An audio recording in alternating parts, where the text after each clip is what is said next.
Assalamualaikum warahmatullahi wabarakatuh. Selamat datang kembali di kelas Rehan Santai. Insya Allah untuk pertemuan kali ini kita akan membahas materi terkait trigonometri, ya, yaitu materi di mana dibahas untuk saat ini itu di kelas 10 dan di kelas 12, ya. Materi ini kaitannya sangat banyak dalam dunia IPA, khususnya teman-teman yang belajar nantinya teknik gitu ya, selama ada suatu bidang yang miring, ya artinya vektor juga sama ya, memanfaatkan basic keilmuan daripada trigonometri. Nah, pada kesempatan hari ini juga kita akan bahas apa itu ya sekilas trigonometri, kemudian istilah-istilah penting di dalamnya, cara menghitungnya, beberapa pengaplikasian sederhananya, ya biasanya dalam bentuk soal cerita. Kemudian juga mungkin nanti akan kita bahas sifat-sifat yang ada terkait trigonometri ini. Nah, mungkin kita mulai dulu. Di sini bisa kita lihat ya di layar ada trigonometri itu muncul daripada kata trigono, ya, trigon dan meter. Ya, teman-teman mungkin pernah mendengar istilah poligon, heksagon, ya, oktagon, ya, kemudian ada oregon, dan seterusnya. Itu kan menunjukkan gon itu menunjukkan sisi, heksagon tuh 6 sisi, oktagon 8 sisi gitu ya.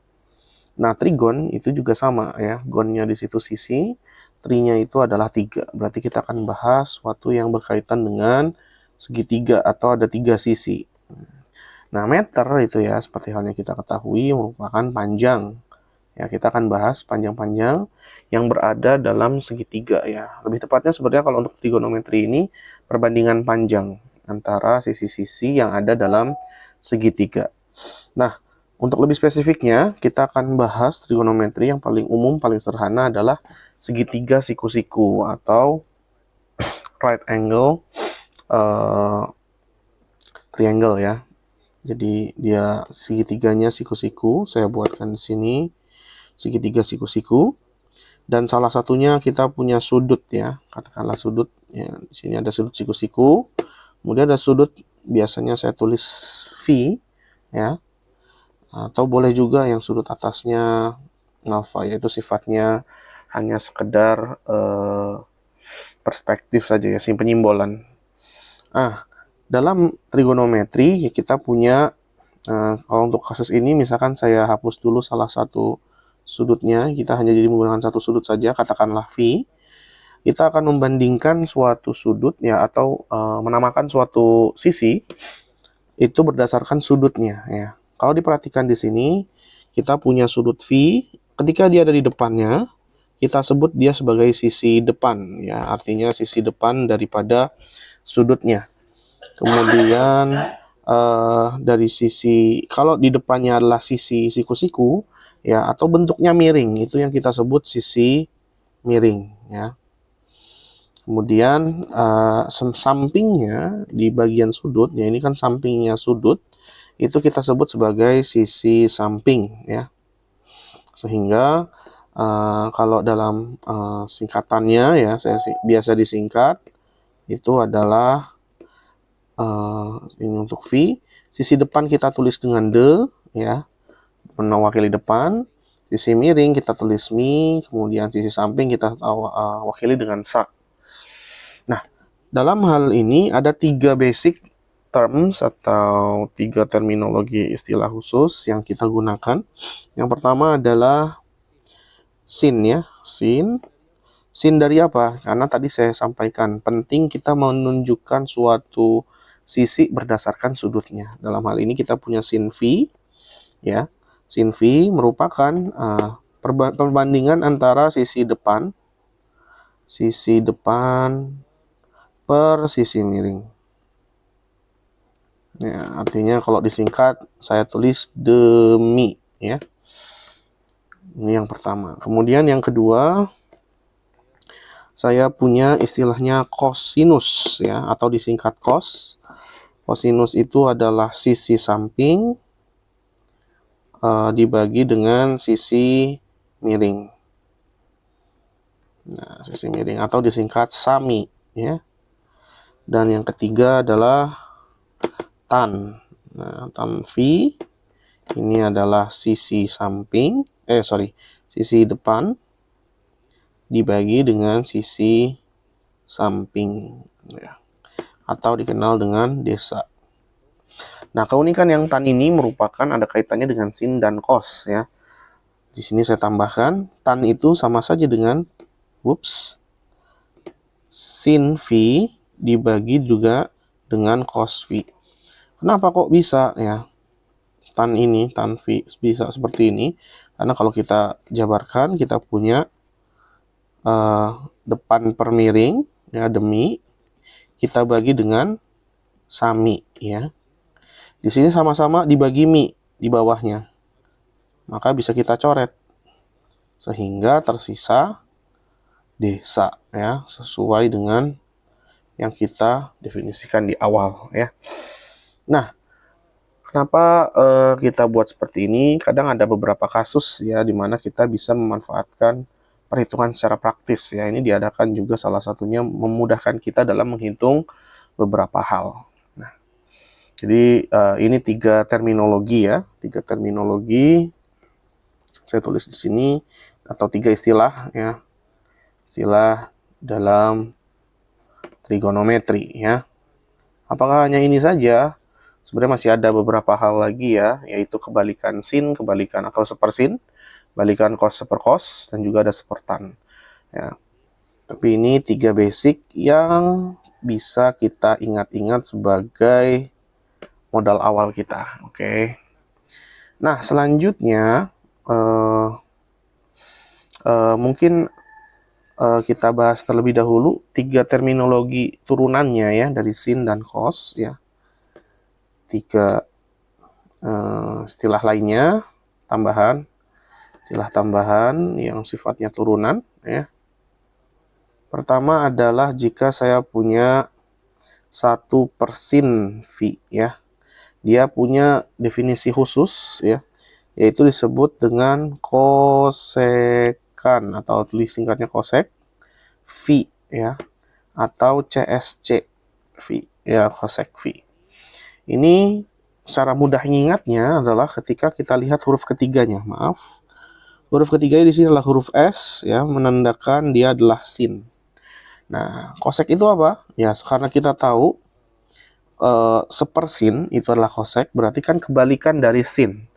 Yang awalnya sin itu tadi adalah demi, berarti kita buat 1 per demi, ya. Atau jadinya mi-nya karena di bawah dalam pecahan bisa kita balik jadi mi de, ya. Miring per depan, ya. Kita biar konsisten gunakan huruf kapital. Ya, mi de, ya. Jadi itu untuk yang sin. Lalu bagaimana yang cos, ya, atau 1 per cos V? Ya, 1 per cos V itu adalah sekan, ya. Sekan V, ya. Kalau cos X berarti sekan X. Seper cos X jadi sekan X. Di sini ini kita lihat bahwasannya, ya,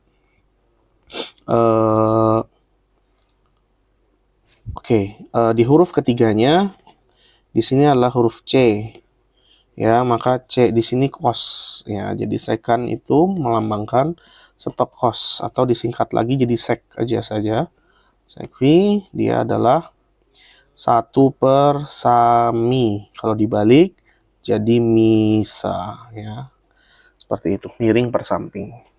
Begitu juga dengan tan, ya, sepertan T, sepertan V itu adalah kotan V, ya. Sehingga kita singkat itu jadi cot V. Nah, ini biasanya desa dibalik, ya, desa dibalik jadinya sade atau samping per depan. Ya, aduh, ini nggak konsisten, maaf ya. Ini kita ganti dulu jadi D-nya besar, oke, biar nggak jadi 3 istilah tambahannya adalah itu.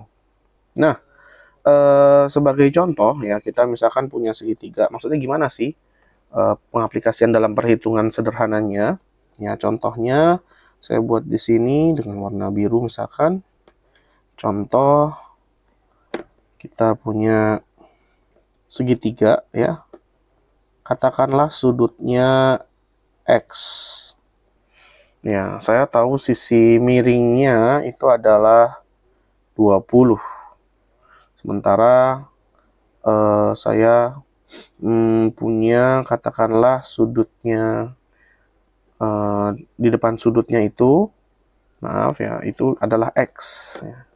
Sementara saya juga tahu sin X itu adalah katakan saja 3/5 ya, 3/5. Nah, maka saya bisa mencari nih, biar tidak sama ya, ternyata ini sin X juga. Kita ganti ya, sudutnya jangan pakai X, misalkan saya awalnya pakai V ya, pakai V, sin V. Maka nilai X bagaimana ya, nilai X itu bagaimana? Berarti kita bisa lihat di sini sin V ya, 3/5 ya. Di saat yang sama kita tahu sin itu adalah depan per miring ya. Nah, lihat sin V itu adalah depan per miring. Ini akan sama dengan, kita lihat depannya sudut ini adalah X, maka kita tulis X. Maaf, miringnya adalah 20. Kemudian sin V kita tahu di atasnya adalah 3/5, maka kita ubah jadi 3/5. Sehingga nanti akan kita dapatkan X dengan memindahkan 20, jadi 20 kali 3/5, alias kita punya 5-nya kita coret, jadi 4 ya. Kemudian kita peroleh 12. Oh, ternyata tinggi X-nya 12. Nah, salah satu penggunaannya ini karena misalkan kita menghitung tinggi gedung, tanpa harus kita membuat meteran dari ujung atas gedung hingga paling bawah. Ya, nanti akan kita simulasikan mungkin bayangannya kalau sudah tahu seperti halnya mungkin seperti ini. Contoh lainnya ya. Kita contoh lain ya, misalkan jangan gedung dulu mungkin. Saya anggaplah seorang di titik ini ya, contoh lainnya itu akan melihat suatu gedung ya, atau pohon atau tiang ya. Nah, ini konteksnya benar-benar kita assuming for our konteks aja gitu. Dia akan, kalau ada matahari gitu ya, ini kan akan membuat kayak semacam cahaya gitu ya. Nah, ini bayangan yang tertutup. Nah, kita pengen cari tahu nilai tinggi gedung ya. Ya, ini kan ukuran jarak ya, jarak bayangan dari kaki gedung atau kaki tiang menuju tempat observasi kita ya. Nah, ini kan bentuknya sebenarnya segitiga siku-siku. Jadi tanpa harus ke atas, kita tahu nih, bisa hitung jarak bayangannya. Kita tandai titik bayangan di mana itu berhenti, kemudian cari jarak bayangan ini ya, katakanlah X. Terus kita cari tahu nih sudutnya V ya. Dengan itu kita bisa cari tahu tinggi atau ukuran panjang dari suatu yang berada di depan kita itu, memanfaatkan daripada trigonometri ya. Itu contohnya ya, contoh secara teoritis. Nanti kita akan coba kasih contoh soal yang sifatnya memang ada angka ya. Ini mungkin untuk saat ini hanya gambaran kasarnya. Sebelum lanjut ke aplikasi soal ya, kita ada beberapa hal yang perlu disampaikan terlebih dahulu ya. Yaitu beberapa hal kalau kita tidak dapati kalkulator dengan kita. Ya, di sini yang kita sebut sebagai sudut-sudut istimewa yang perlu dihafal ya.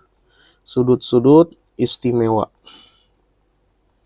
Istimewa artinya dia nilainya sudah kita berikan, yang kita bantu hafal juga ya dari bagian ini sendiri. Ini kita perlu hafal juga ya.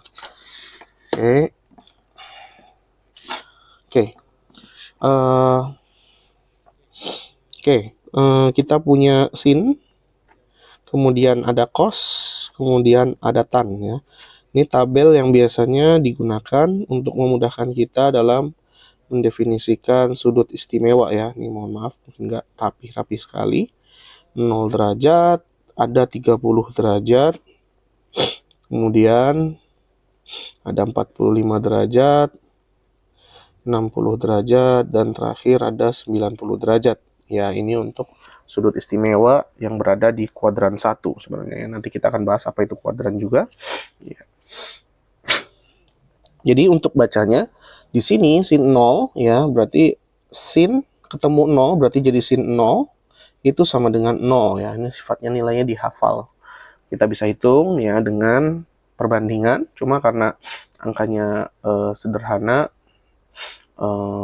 kadang tidak kadang tidak sederhana seperti bilangan irasional, maka kita hitung beberapa yang sifatnya rasional ya di sini.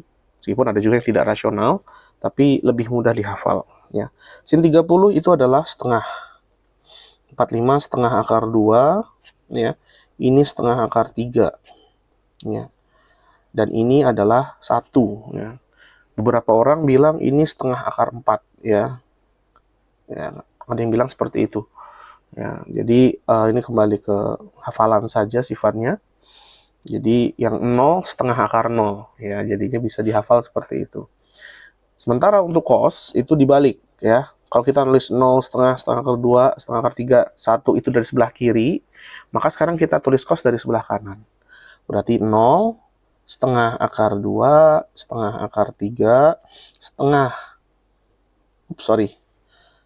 salah saya ya, ini tadi setengah, kita ulang ya, ini kita ulang dari 0 jadi setengah ya, setengah dulu tanpa ada akar 2 nya, setengah akar 2, setengah akar 3, dan 1.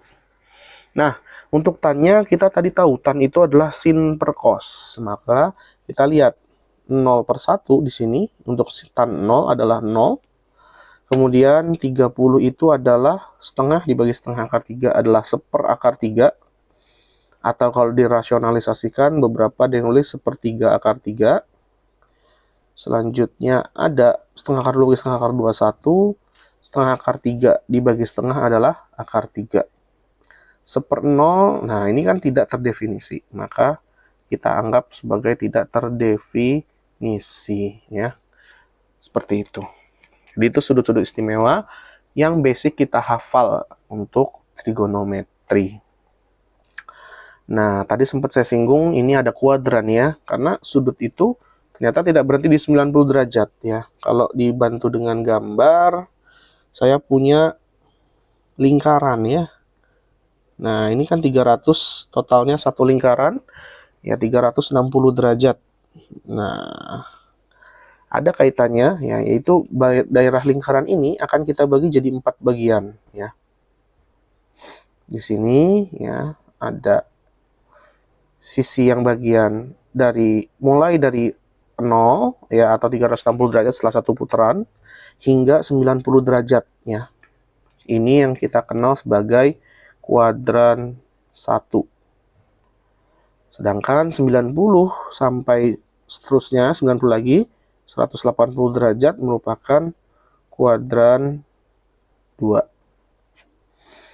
Nah, 80 sampai 270 derajat ini disebut kuadran 3 ya, dan terakhir adalah kuadran 4. Ya, sebenarnya kalau kita lebih jauh mendalami, kuadran ini juga muncul dalam konteks nilai positif atau negatif suatu trigonometri ya. Dilihat dari apa? Sebenarnya trigonometri itu kan juga bisa dipandang ya, ada pendekatan lain yaitu sebagai dalam bentuk lingkaran, yaitu nilai y-nya itu adalah sin ya. Berarti yang terhadap vertikalnya, sedangkan cos itu adalah x-nya ya, horizontalnya. Nah, di sini kita lihat ada daerah kanan yang mana horizontalnya positif, kiri horizontalnya negatif, ke atas ya berarti vertikalnya positif, ke bawah vertikalnya negatif. Nah, di sini kuadran 1 kita lihat berarti kan ke kanan dan ke atas, berarti semuanya positif ya. Jadi bisa dimudah dengan diingatnya all positif ya. Jadi sin cos tan semua nilainya positif. Sedangkan di kuadran 2 kita lihat yang ke atas ya itu adalah tetap di atas ya, cuma dia ke sebelah kiri dari titik tengah lingkaran ya. Jadi sebelah kiri berarti negatifnya siapa? Cosnya. Yang positif hanya sinnya. Maka di sini kuadran 2 yang positif adalah sin, ya. Kemudian kalau kuadran 3 kita lihat semuanya di bawah. Sinnya negatif, cosnya negatif, tapi kan tan itu adalah sin per cos, min per min, jadinya plus. Maka yang positif adalah tangen, ya. Sedangkan yang kuadran keempat, ya, itu adalah cosnya, yang sebelah x-nya yang kanan, karena di sebelah kanan. Yang positif adalah cos. Nah, ngomong-ngomong soal itu, nanti akan kita bahas sedikit sudut-sudut yang lebih dari 90 yang istimewa.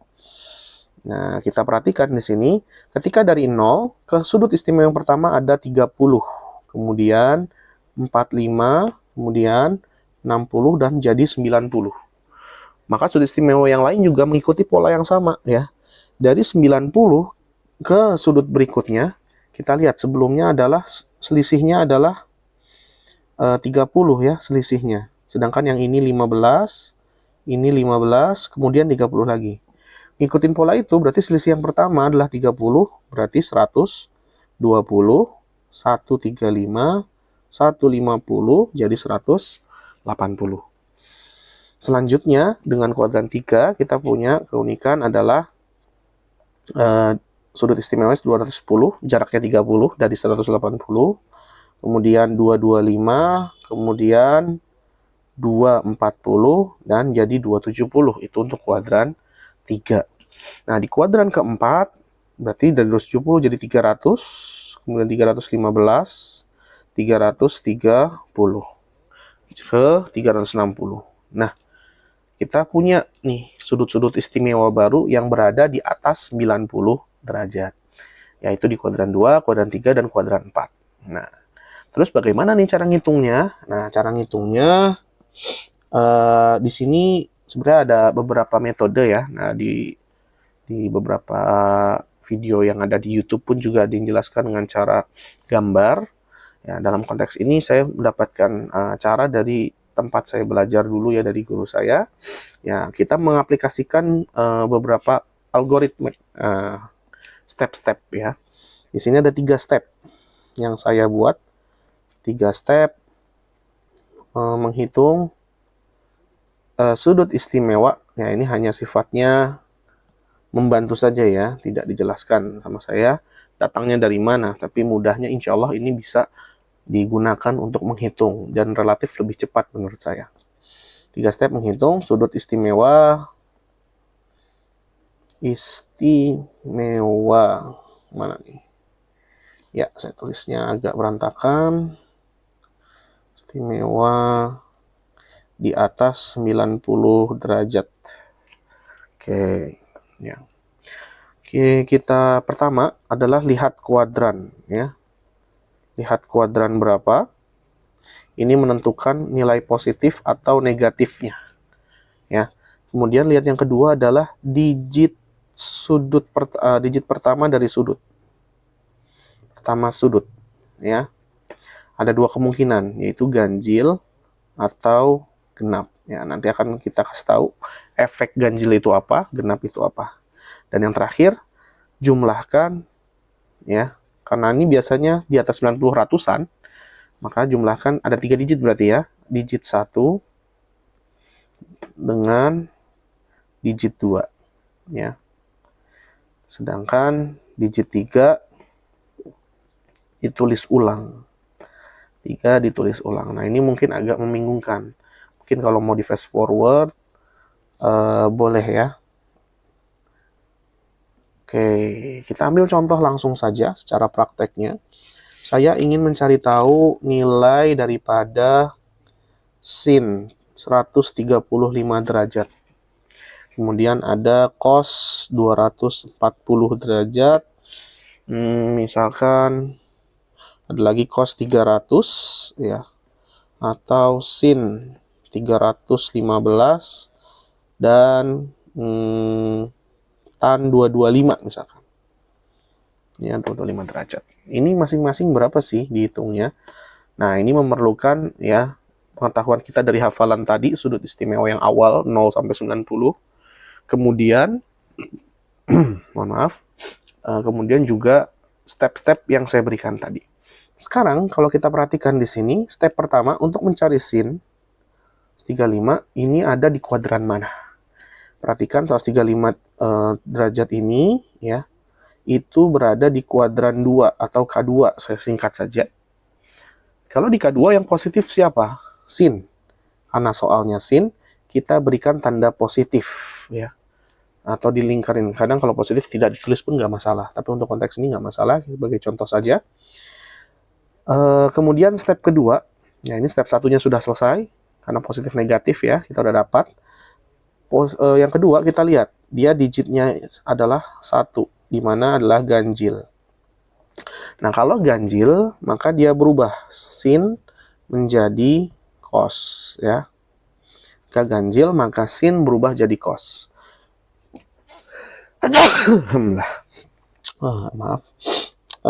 Kita lanjutkan.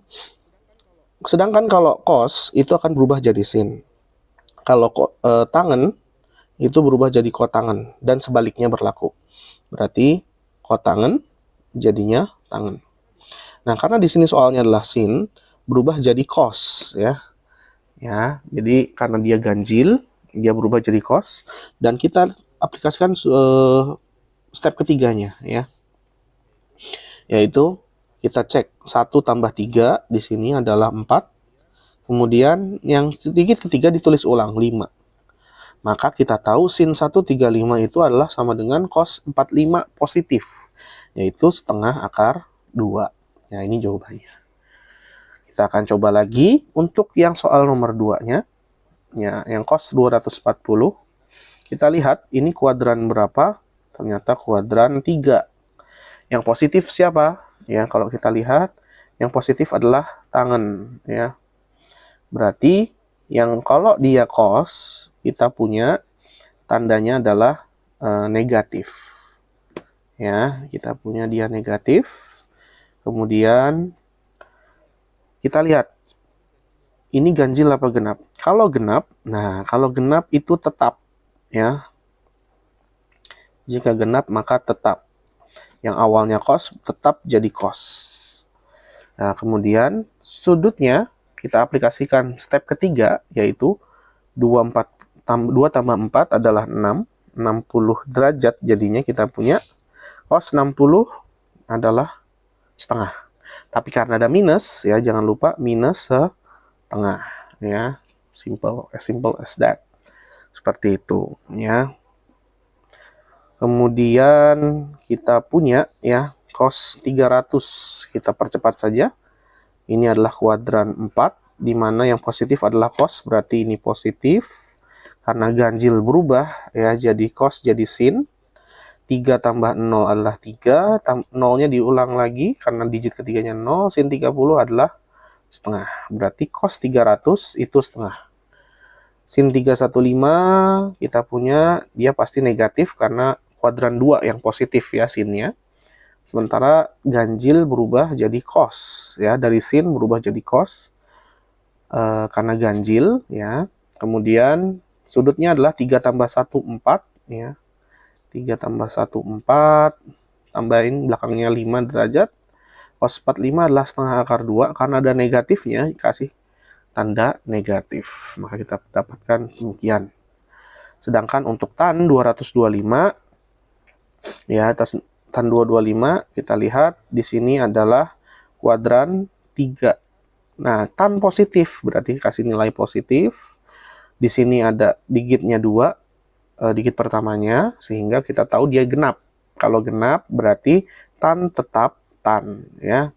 Tannya kemudian kita lihat digit 1, digit 2 dijumlah jadi 4. Belakangnya 5, maka kita punya tan 45 adalah 1, dan karena positif berarti kita punya nilainya 1 ya. Seperti itu. Jadi itu untuk sudut istimewa daripada trigonometri. Nah, sebelum saya tutup, terakhir kita akan coba contohkan ya. Salah satu masalah seperti janji saya, kita akan bahas contoh soal dalam trigonometri yang menggunakan konsep trigonometri. Sebagai contoh saya punya, katakanlah seseorang ya, tingginya adalah 2 meter ya. Terus dia mau menghitung tinggi gedung gitu ya. Tinggi gedung katakanlah kita nggak tahu ya, tinggi gedung cukup tinggi 3 lantai mungkin ya. Tapi kita cuma taunya ada sinar matahari ya, contoh soal. Nah, kalau dia ngelihat ke atas ngedangak itu ya disebut sudut elevasi ya, ke puncak. Kita lihat di puncaknya karena itu jatuh ada berhenti bayangan di mata orang itu ya. Nah, di sini kita perhatikan bahwasanya ternyata dia mungkin punya jarak, bisa menghitung jaraknya ya, daripada dia berdiri ke gedungnya. Katakanlah dia punya sudut elevasinya 30 derajat sebagai contoh ya, untuk memudahkan contoh saja. Nah, terus dia jaraknya adalah misalkan gitu ya, katakanlah misalkan 17 meter. Nah, ketika dia punya 17 meter, ditanyanya tinggi gedung berapa? Nah, kita perhatikan di sini adalah segitiga, di mana sudut siku-sikunya akan terbentuk di sebelah sini ya. Kemudian sudutnya ini kita lihat posisinya, tingginya ini agak mengkhawatirkan ya, tidak secara utuh segitiga ya. Atau kalau saya ubah soalnya untuk mempermudah konteksnya, kita punya tinggi di sini 2 ya. Di sini ada tinggi utuh T tinggi misalkan ya. Tapi di sini segitiganya mulai dari sini. Berarti kan kita mencari bagian depannya itu adalah tinggi kurangi 2 ya. Tinggi kurangi 2. Seperti itu. Ya. Nah, di sini jaraknya 17. Kita bisa cari tahu dengan memanfaatkan tadi trigonometri. Ya, jadi tanpa harus kita ke ujung atas tinggi atau tiang gitu ya. Dengan cara kita perhatikan sudutnya ini adalah depan ya, yang kita tahu depan dan samping. Nah, depan dan samping itu pakai apa? Kita ingat bahwasanya yang ada depan dan samping itulah tangan ya. Maka tangan 30 derajat ya. Kita ambil tan karena di sini adalah depan per samping ya. Depan per sampingnya kita punya tinggi kurang 2 ya, dibagi samping ya. Tannya 30 kita tahu tuh berapa, yaitu 1/3 sama dengan tinggi kurang 2 ya, tadi sampingnya kita tahu ya, yaitu jadi 17. Oke. Per 17. Berarti kita punya nih 17/3 sama dengan tinggi kurangi 2. Nah, setelah ini berarti kita bisa nyari nilai tinggi gimana? Ya, 17/3 ditambahin 2 sama dengan tingginya. Nah, karena dia nggak boleh di bawah gitu ya, akar-akaran, dirasionalisasi terlebih dahulu, ya, yaitu dengan kita kalikan bawahnya sebagai akar 3 juga. Berarti 17 akar 3 dikali akar 3, bawahnya 3, tambahin 2. Ya, ini tingginya. Kalau diminta dalam bentuk ya pecahan gitu ya, ini kan campuran ya. Boleh juga kalau mau dicampur dengan pecahan. Tapi kurang lebih kita bisa punya tingginya adalah kurang lebih 17/3 dibagi 3 tambah 2 meter. Seperti itu. Nah, jadi itu kurang lebih basic yang kita gunakan dalam trigonometri. Nanti sebenarnya masih ada sifat-sifatnya ya, kalau sudutnya dijumlah dan seterusnya, maka itu akan kita bahas di kesempatan berikutnya. Itu saja mungkin dalam pertemuan kali ini. Terima kasih atas menyimaknya. Jika ada pertanyaan silahkan ditanyakan ya. Nanti insya Allah akan seperti biasa ada contoh latihan soal disediakan di bawah. Semoga bermanfaat. Dari saya itu saja. Assalamualaikum warahmatullahi wabarakatuh.